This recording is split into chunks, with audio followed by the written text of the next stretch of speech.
Hello friends, welcome to CGPSC e Gyan classes. आज मैं आपको छत्तीसगढ़ के मैदानी क्षेत्र के बारे में पढ़ाने वाली हूँ। तो देखिए, सबसे पहले मैंने नदियों का उद्गम स्थान बनाया है। जैसे महानदी का जो उद्गम है सिहावा पर्वत से हुआ है।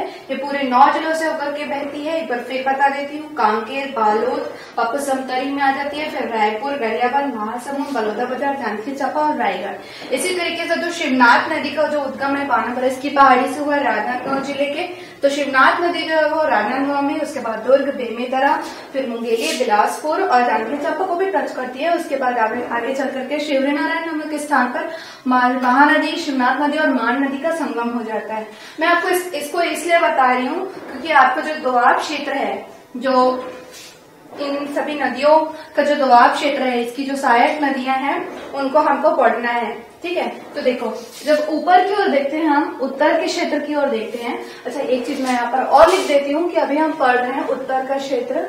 ठीक है, छत्तीसगढ़ के मैदान को 2 भागों में हम पढ़ेंगे। पहला है उत्तर का क्षेत्र और दूसरा है दक्षिण का क्षेत्र। उत्तर के क्षेत्र में हम शिवनाथ नदी और महानदी का जो संगम है, महानदी दोनों जहाँ पे मिलती है उसके ऊपर का एरिया पढ़ेंगे और उसके बाद उसका नीचे का एरिया पढ़ेंगे। ठीक है, तो उत्तर के क्षेत्र में ये है ना। अब देखो, ऊपर की ओर हम एक और देख लेते हैं नदियों का उद्गम कहाँ से हुआ। जैसे कि मान नदी का जो उद्गम है वो सरगुजा से हुआ है। ठीक है, हसदेव नदी का जो उद्गम है कोरिया जिले के देवगढ़ की पहाड़ी से हुआ है। अरपा नदी का जो उद्गम है बिलासपुर जिले से हुआ है। उसी प्रकार मनियारी लोरमी के पठार से हुआ है। और आगर नदी इसी की सहायक नदी है, वो कवर्धा जिले से होकर के बही है। हमने नदियों वाले सेक्शन में इस चीज को हमने पूरा कवर किया हुआ है। इसका जो क्षेत्र है, उत्तर के क्षेत्र का विस्तार अगर हम देखते हैं तो इसका जो विस्तार है वो कवर्धा जिला, बेमेतरा जिला, मुंगेली जिला, बिलासपुर जिला, कोरबा जिला, रायगढ़ जिला, जांजगीर चांपा जिला और बलौदाबाजार का थोड़ा ऊपर साइड का जो एरिया है, ये वाला जो एरिया है वो पूरा ये जो क्षेत्र है वो कवर करता है। ठीक है, तो सबसे पहले हम देखते हैं मांड पार मैदान, है ना। जो नदियां आकर के मिलती है, दोआब क्षेत्र का निर्माण करती है, मैदानी क्षेत्र का निर्माण करती है। तो सबसे पहले देखते हैं मांड पार मैदान। मांड पार मैदान में हम देखते हैं मांड नदी के उस पार का एरिया। ठीक, तो मांड नदी का उद्गम हुआ सरगुजा से, तो सरगुजा से होते हुए जांजगीर चांपा जिले में मिलती है ये, है ना। तो इस वाला जो क्षेत्र है, मतलब रायगढ़ का क्षेत्र, जांजगीर चांपा का कुछ क्षेत्र और कोरबा का जो कुछ क्षेत्र जो रहता है वो आता है मांड पार मैदान में। ठीक है, तो ये हो गया आपका मांड पार मैदान। फिर दूसरे नंबर में देखते हैं हम हसदेव मांड का दोआब क्षेत्र। देखो, ये रहा हसदेव नदी और ये रहा मांड नदी। इन नदियों को ड्रॉ करने का एक्चुअल रीजन आपको समझ में आ रहा होगा। देखो, मांड नदी और हसदेव नदी और मांड नदी का जो दोआब का जो क्षेत्र है वह मुख्य रूप से है कोरबा जिला, जांजगीर चांपा जिला और बिलासपुर जिला और रायगढ़ का कुछ क्षेत्र आता है। ठीक है, उसके बाद देखते हैं हम कोरबा बेसिन। देखो, कोरबा बेसिन का निर्माण जो है वो सिर्फ और सिर्फ कोरबा जिला में है। कोरबा का मुख्यालय और यहाँ पे पड़ता है कटघोरा और यहाँ पे पड़ता है कोरबा जिला। इस जो क्षेत्र को अगर जब हम मिला देते हैं तो इन दोनों के बीच का ही जो क्षेत्र है, मतलब इसी के आसपास का जो क्षेत्र है उसको बोलते हैं हम कोरबा बेसिन। अगला देखते हैं हम रायगढ़ बेसिन।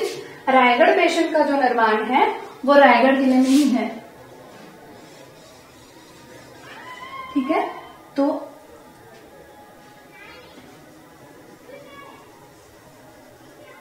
ये हो गया आपका रायगढ़ बेसिन। आपसे ये बोलना चाहती हूँ कि आप इस चीज का नोट्स मत बनाइए, आप बस मेरे इस वीडियो पे ही फोकस करो तो आपको चीजें जो है वो एक बार में याद हो जाएंगी। ठीक है, तो ये वाला जो एरिया हो गया ये हो गया कोरबा बेसिन।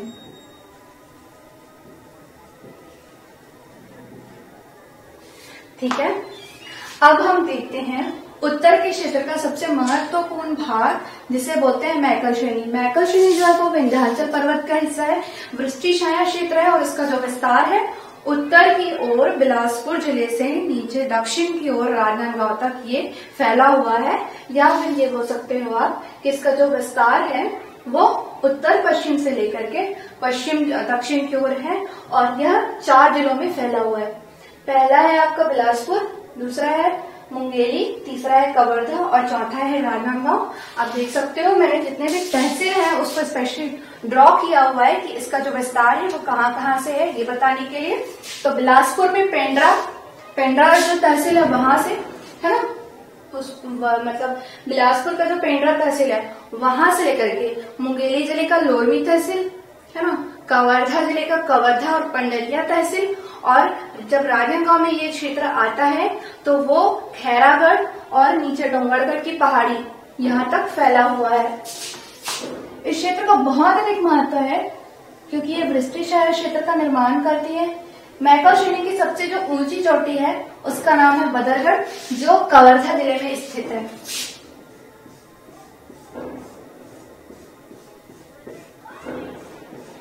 वेरी इंपॉर्टेंट, क्योंकि यही है जो हमारे छत्तीसगढ़ को महाराष्ट्र से और मध्य प्रदेश से अलग करती है, और साथ ही साथ ये जो क्षेत्र है वो वृष्टि शहर क्षेत्र कहलाता है, और इसी की वजह से जो मतलब मानसूनी पवनें रहती है इस क्षेत्र से टकरा करके वापस आती है और छत्तीसगढ़ में वर्षा होती है। तो मैंने यहाँ पे कवर्धा जिले में बना दिया बदरगढ़। मैकल श्रेणी की सबसे ऊंची चोटी है बदरगढ़, जिसकी ऊंचाई है 1176 मीटर इसकी ऊंचाई है। कवर्धा जिले में ही मैकल श्रेणी पर चिल्फी घाटी स्थित है, जो छत्तीसगढ़ में एंटर करते हैं। जब हम यहाँ से एंटर करते हैं मध्य प्रदेश से, तो हम क्रॉस करते हैं चिल्फी घाटी का जो एरिया है वो, है ना, ये दर्रे का निर्माण करता है, कवर्धा जिले में स्थित है ये।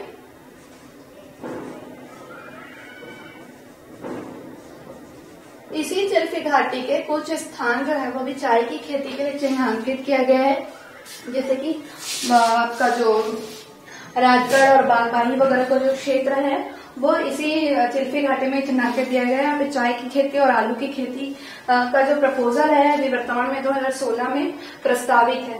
ठीक है, तो हमने देख लिया चिल्फी घाटी। अब हम नीचे की ओर जब हम राजनांदगांव जिले में आते हैं, है ना, तो इसी राजनांदगांव जिले में जो डोंगरगढ़ की पहाड़ी है ना, इसी क्षेत्र से हम क्रॉस करके एक ब्रिजवानी घाटी पड़ती है। ब्रिजवानी घाटी जो है महाराष्ट्र और छत्तीसगढ़ दोनों को जोड़ती है। इसको देखने से आपको ये समझ में आ रहा होगा कि ये दो जिलों के बीच में, दो राज्यों के बीच में सीमा रेखा का निर्माण कराती है छत्तीसगढ़ से। एक तो पहला मध्य प्रदेश हो गया, दूसरा महाराष्ट्र हो गया। तो ये हो गया आपका ब्रिजवानी की घाटी।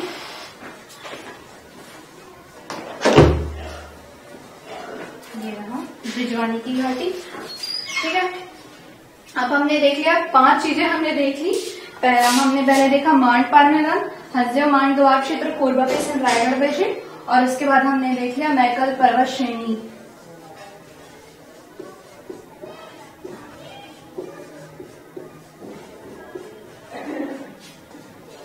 ठीक है, देखो इसी मैकल पर्वत श्रेणी में 2 और चोटियां हैं जो हमारे इसके मतलब पेपर के पॉइंट ऑफ व्यू से इम्पोर्टेंट है। अभी तक इस जो घाटी है या जो भी श्रेणी है मैकल पर्वत श्रेणी की जो चोटियां है उसको अब एग्जाम में पूछा नहीं गया है, लेकिन पूछा जा सकता है। ठीक है, जिसमें से एक है झाला पहाड़,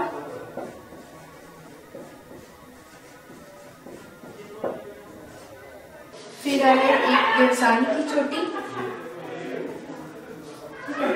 झाला पहाड़ की जो ऊंचाई है वह है 1125 मीटर और इसकी ऊंचाई है 1136 मीटर। अभी तक इसकी चोटियों की जो ऊंचाई है अभी तक पूछी नहीं गई है, लेकिन कोई भरोसा नहीं है, आपको पीएससी और व्यापम में पूछा जा सकता है कि आप इस जो चोटी है उसकी ऊंचाई बताइए। ठीक है, तो ये भी जो है हमारे पेपर के पॉइंट ऑफ व्यू से बहुत ज्यादा इम्पोर्टेंट था, तो हमने इसको देख लिया। अब हम देखते हैं पेंड्रा लोरमी का पठार देखेंगे और उसके बाद हम देखेंगे कि छुरी उदयपुर की जो पहाड़ियां हैं वो कहाँ से कहाँ तक फैली हुई है। छुरी उदयपुर की पहाड़ी को तो स्पेशली 2014 का जो पीएससी का पेपर था प्रीलियम का उसमें पूछा गया है, तो उसको तो आपको बहुत अच्छे से देखना है। ठीक है, अब हम देखते हैं सबसे पहले पेंड्रा लोरमी का पठार। पेंड्रा लोरमी का जो पठार है उसका विस्तार जो है वो उत्तर की ओर है। ये भी छत्तीसगढ़ का जो मैदान है, मध्य का जो क्षेत्र है उसी का ही एक भाग है। और पेंड्रा लोरमी का पठार का जो विस्तार है मुख्य रूप से 3-4 जिलों में हमें देखने को मिलता है, जिसमें बिलासपुर जिले का पेंड्रा और मारवाही जो तहसील है वो है, उसके अलावा मुंगेली का जो लोरमी तहसील है वो है, और कोरबा जिले का जो कोरबा जिले के 2 तहसील हैं जो इसका पेंड्रा लोरमी का पठार का हिस्सा है, जिसमें पहला आता है ऊपर की ओर देखोगे मैप में तो पोड़ी उपरोड़ा तहसील। यह जो क्षेत्र है वो हमारे स्वतंत्रता संग्राम के समय में यहाँ पर जंगल सत्याग्रह भी हुआ था, तो उसको भी ध्यान में रखना है यहाँ पे, ठीक है। पोड़ी उपरोड़ा, और यहाँ पे पाली का शिव मंदिर जो है हमने पढ़ा है, पाली का शिव मंदिर। तो ये जो क्षेत्र है ना, ये जो क्षेत्र है ये पूरा निर्माण करता है पेंड्रा लोरमी के पठार का, ठीक है। तो मैं इसको जोड़ती हूँ, और ये मारवाही पेंड्रा लोरमी, ठीक है। तो ये जो पूरा एरिया है ये कहलाता है आपका पेंड्रा लोरमी का पठार। तो पेंड्रा लोरमी पठार का विस्तार कौन कौन से जिलों में बोलेंगे तो मुख्य रूप से इसका जो विस्तार है वो 3 जिलों में देखने को मिलता है। पहला है आपका मुंगेली जिला, दूसरा बिलासपुर जिला। मुंगेली का आ जाएगा लोरमी, बिलासपुर का आ जाएगा पेंड्रा और मारवाही, और कोरबा जिले का आ जाएगा पोड़ी उपरोड़ा और आ जाएगा पाली, ठीक है। 3 जिलों में इसका विस्तार है। इसी प्रकार से अब हम झूरी उदयपुर की पहाड़ियों का विस्तार देखते हैं। तो देखिए मैंने फिर से ड्रॉ किया हुआ है आपके जो भी तहसील है जिन जिन स्थानों पर ये फैला हुआ है। तो सबसे पहले स्टार्ट करते हैं रायगढ़ का धर्मजयगढ़ तहसील और खरगोड़ा तहसील, ठीक है। ये दोनों जो है रायगढ़ के क्षेत्र हैं। उसके अलावा कोरबा जिले का जो क्षेत्र है उसमें आ जाएगा कोरबा तहसील। कोरबा जिला मुख्य रूप से जो कोरबा डिस्ट्रिक्ट है वो जो है वो झूरी उदयपुर की पहाड़ियों का हिस्सा है, और सूरजपुर का जो रामानुज नगर है वह भी इसका हिस्सा है, और सरगुजा का उदयपुर यह भी इसका हिस्सा है। तो इस तरीके से ये जो झूरी उदयपुर की जो पहाड़ी है उसका विस्तार 4 जिलों में है। पहला है सूरजपुर, दूसरा सरगुजा, तीसरा है कोरबा और चौथा है रायगढ़। ये भी हमने ये ड्रॉ कर लिया। झूरी उदयपुर की जो पहाड़ी है उसकी जो ऊंचाई है वो 700 से 900 मीटर के बीच में है, ठीक है।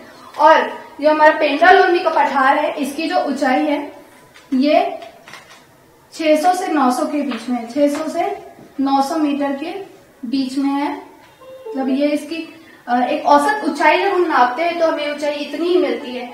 और इसी में ही मतलब पेंड्रा लोरमी का जो पठार है इसी में ही पलमागढ़ या लाफागढ़ और चैतुरगढ़ की जो पहाड़ी है ना वो स्थित है। तो इसको भी हम ड्रॉ कर लेते हैं।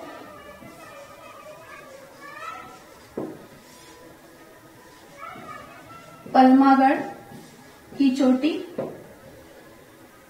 और ये हो गया लाफागढ़, या इसी को बोलते हैं चैतुरगढ़। तो ये दोनों जो पहाड़ी है वो इसी झूरी उदयपुर की जो पहाड़ी है उसमें स्थित है। और इसको ये तो दोनों चोटी है, एक्चुअली ये बिलासपुर में ना होकर के ये कोरबा में स्थित है।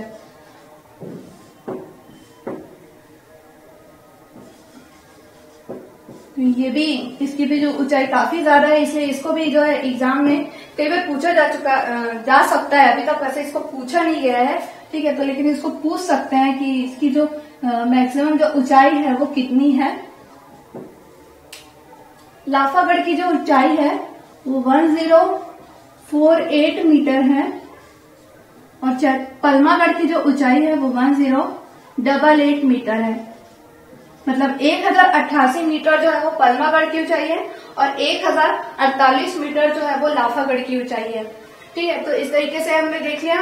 अब हम देखते हैं बीच का जो क्षेत्र है आपका, जो हसदेव नदी और मार नदी का जो दोआब क्षेत्र है, इसी बीच में बिलासपुर और रायगढ़ का मैदान का क्षेत्र आता है। बिलासपुर और रायगढ़ का जो मैदान क्षेत्र है उसमें मुख्य रूप से बिलासपुर, कोरबा, जांजगीर चांपा, रायगढ़ और कुछ क्षेत्र मुंगेली का भी सम्मिलित है। ये जो क्षेत्र है वो फैला हुआ है, और ये हसदेव नदी और मार नदी का जो दोआब क्षेत्र है उसी का ये हिस्सा है।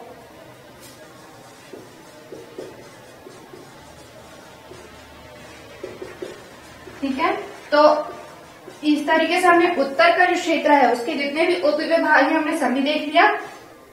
हमने देख लिया कि हसदेव और मांड का दोआब क्षेत्र है। उसके बाद मांड पार मैदान हमने देख लिया, मैकरशिनी हमने पूरा पढ़ लिया, फिर हमने पेंड्रा लोनी का पठार, छुरी उदयपुर की जो पहाड़ियां हैं वो हमने पूरा पढ़ लिया, और साथ ही साथ बीच में जो रायगढ़ और बिलासपुर का जो मैदानी क्षेत्र है वो भी हमने पढ़ लिया, और कौन कौन सी नदियां जो है वो दोआब क्षेत्र का निर्माण करती है और कहाँ से कहाँ तक। ये जो छत्तीसगढ़ का जो धान का कटोरा कहलाता है वो क्षेत्र में उत्तर का जो क्षेत्र है कौन कौन सा कवर होता है वो हमने देख लिया।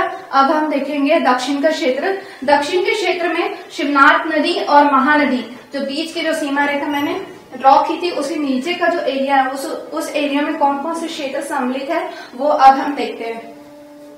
देखो हमने उत्तर का क्षेत्र तो पूरा देख लिया, अब हम दक्षिण के क्षेत्र की बात करते हैं। शुरू में ही मैंने बता दिया था कि हम उत्तर के क्षेत्र को अलग देखेंगे और दक्षिण के क्षेत्र को अलग देखेंगे, तो प्लीज आप इसमें कंफ्यूजन क्रिएट मत कीजिएगा, ठीक है। तो अब दक्षिण का क्षेत्र देखते हैं। दक्षिण के क्षेत्र को नदियों के दोआब क्षेत्र है उसके अनुसार बांटा गया है, और साथ ही साथ यहाँ पे कुछ उच्च भूमि या पठारी क्षेत्र भी है, मैदानी क्षेत्र भी है, दोआब क्षेत्र भी है, तो उसको हम देखेंगे। इसके लिए हमको सबसे पहले महानदी और शिवनाथ नदी का जो दोआब क्षेत्र है उसको देखना पड़ेगा, इसलिए मैंने महानदी का जो उद्गम क्षेत्र है वो मैंने बना दिया है, यहाँ पर मैंने ड्रॉ कर लिया है। देखिए आप देख सकते हैं, ऐसा नहीं है कि ये चीजें मुझे याद नहीं है, मुझे पूरा याद है, लेकिन मैं आप लोग को टाइम वेस्ट मत हो, इसी वजह से मैं पहले से थोड़ा सा टाइम लेकर के ड्रॉ कर लेती हूँ, ठीक है।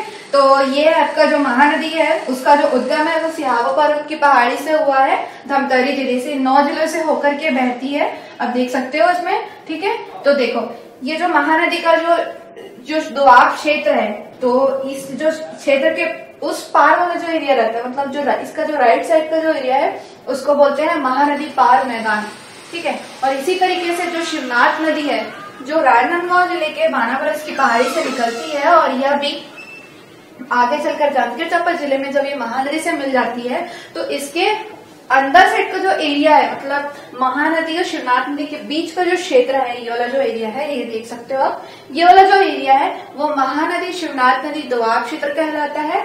और शिवनाथ नदी के इस पार का मतलब जो उसका मतलब बोलना चाहिए आउटसाइड का जो एरिया है वो कहलाता है शिवनाथ पार मैदान, ठीक है। तो सबसे पहले देखते हैं शिवनाथ पार मैदान को। शिवनाथ पार मैदान का जो क्षेत्र है वो मुख्य रूप से राजनांदगांव और कवर्धा जिला है, ठीक है।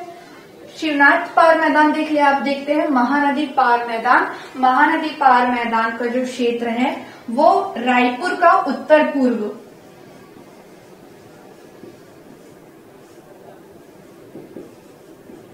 और महासमुंद का पूर्वी क्षेत्र,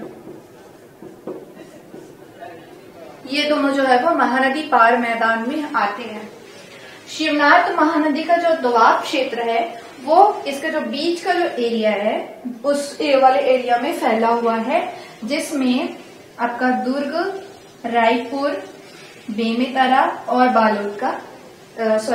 बलौदा बाजार का जो क्षेत्र है वो आता है। 4 जो जिले हैं इसके जो मध्य का जो क्षेत्र है उसमें महानदी और दोआब क्षेत्र में 4 जिले जो है वो सम्मिलित है, ठीक है। उसके बाद देखते हैं हम धमतरी महासमुंद उच्च भूमि। धमतरी महासमुंद उच्च भूमि का विस्तार जो है वो महासमुंद से लेकर के धमतरी तक है। देखो महासमुंद भी रायपुर से जुड़ा हुआ है, गरियाबंद भी रायपुर से जुड़ा हुआ है, धमतरी जो है वो वह भी रायपुर से जुड़ा हुआ है, और धमतरी साथ ही साथ दुर्ग और बालोद से भी जुड़ा हुआ है। तो उसका जो विस्तार है सिर्फ और सिर्फ जो धमतरी है से लेकर के महासमुंद तक है। धमतरी में आपका जो मगरलोड तहसील है, नगरी तहसील है वो, और गरियाबंद जिले में जब चले जाते हैं तो उसमें पूरा लास्ट पॉइंट है, मतलब जो देवभोग तहसील है वहां तक फैला हुआ है ये। तो उसको हम देखते हैं, साथ ही साथ हम जोड़ते जाते हैं, ठीक है। गरियाबंद से होते हुए फिर ये राजीव तक फैला हुआ है, और इसके साथ ये आगे बढ़ करके महासमुंद और सरायपाली तहसील तक पूरा ये क्षेत्र जो है वो फैला हुआ है।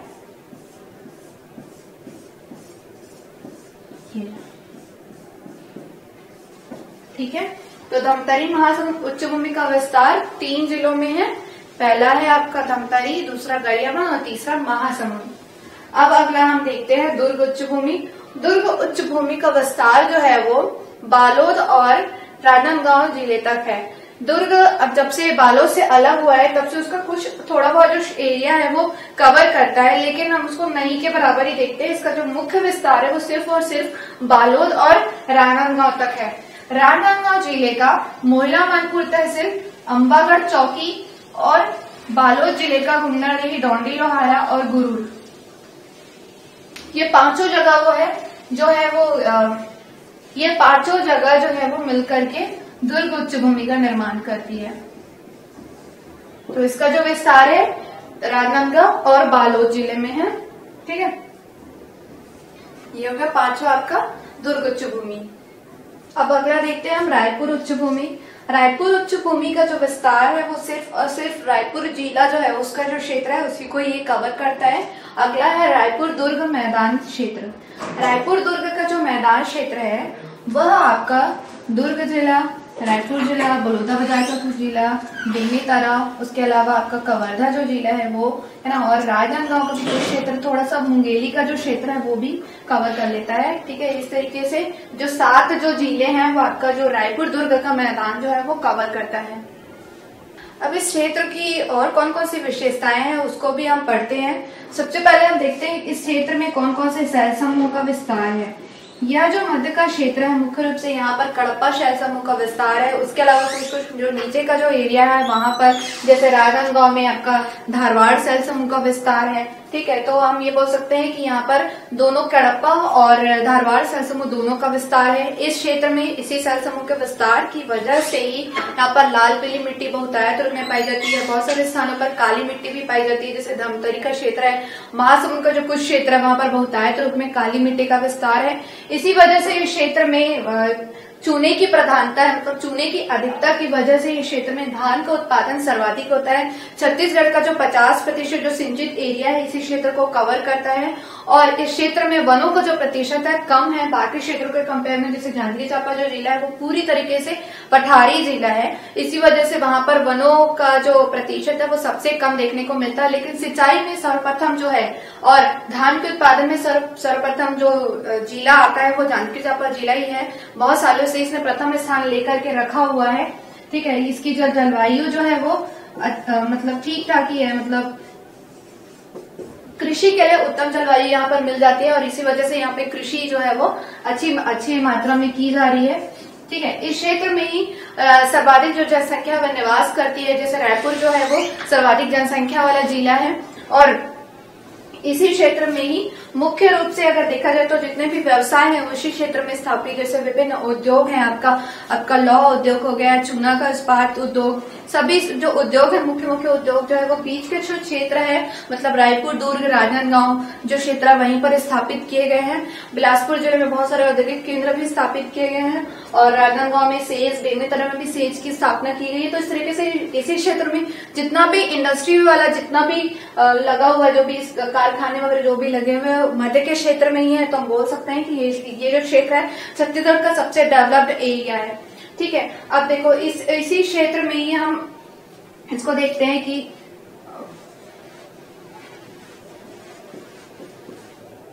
इसी क्षेत्र में वर्षा का जो प्रतिशत है वो अच्छा है और इसी वजह से यहाँ पे भी मतलब कृषि की जो प्रधानता है वो अधिक है।